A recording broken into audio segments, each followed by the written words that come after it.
Things were just kind of flowing along. We had normal daily routines, and we were pretty much like any other normal family until October 25th happened, and that completely changed everything.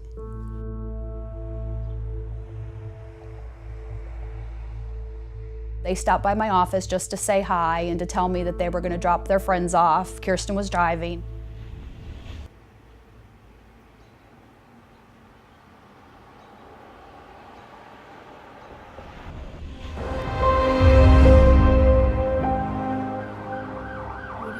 That's when the phone rang, and it was him on the phone. He was screaming, "It's Kirsten, it's Kirsten."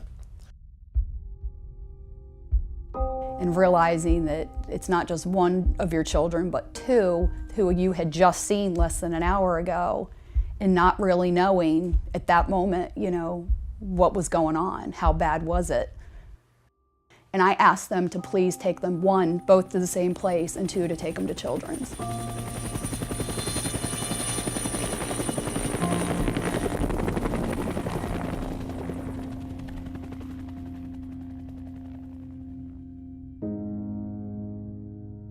The situation was unique. They had not one, but two siblings who were involved in this terrible motor vehicle accident, and both of them had life-threatening injuries.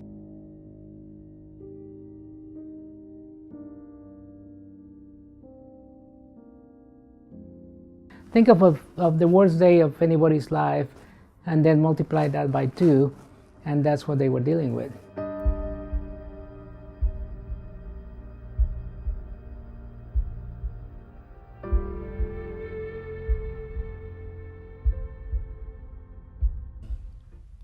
November 11th came around.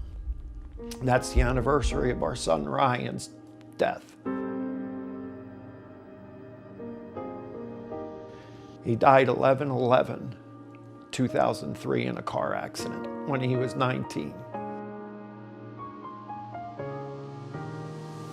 November 11th, we're still sitting in the hospital. I'm still looking at my kids, both of them in comas, thinking, we can't do this again. But I could watch everybody there, and they were doing everything they could and the best they could.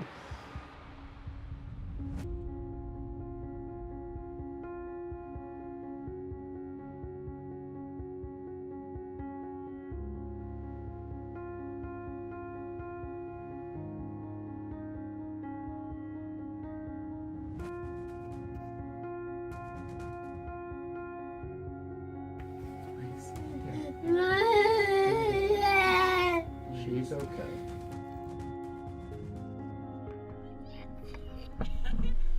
Oh my God, that's a beautiful view. Oh, there's the ocean. What?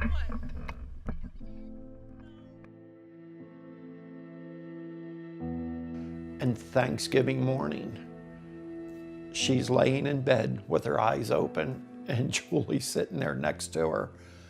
And she says, I have to go to the bathroom. Of course, the celebration went on. The whole time she still has to go to the bathroom. We want to begin waking them up and getting them oriented again. And so that was right around Thanksgiving. He had more difficulty remembering or talking. So I would use music to help him with his cognition, but also his memory recall. It was fun seeing him progress so quickly through high-level skills to the point where he was jumping rope. He progressed very nicely. Kirsten, you just couldn't push her hard enough. Working with Christy, our music therapist, on some marching activities. Bad decisions, that's all right. Welcome to my silly life.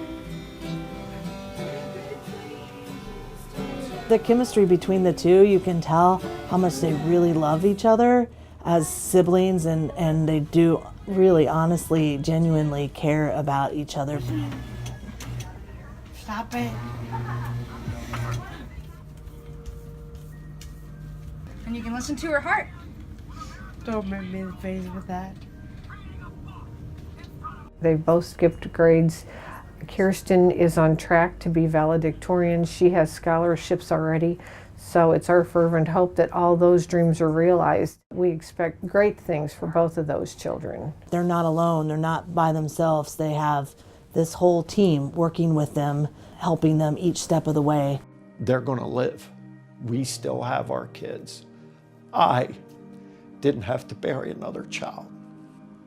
Everybody up there, from the first responders on the scene to every doctor and every person at that hospital, I didn't have to. I brought my kids home. I brought them home.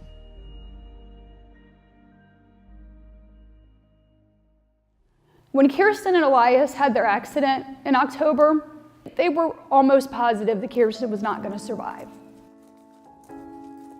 I really want to extend a thank you to the Highway Patrol and to the Denton County Sheriff's Office and to the Denton County Fire Department and Salem Memorial District Hospital for putting into motion the ability for Children's Hospital to save our kids.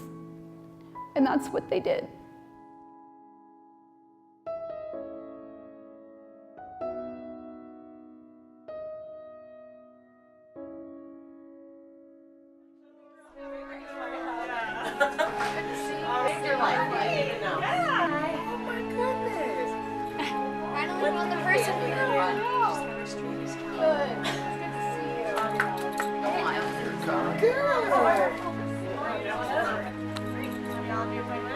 She's like my second mom.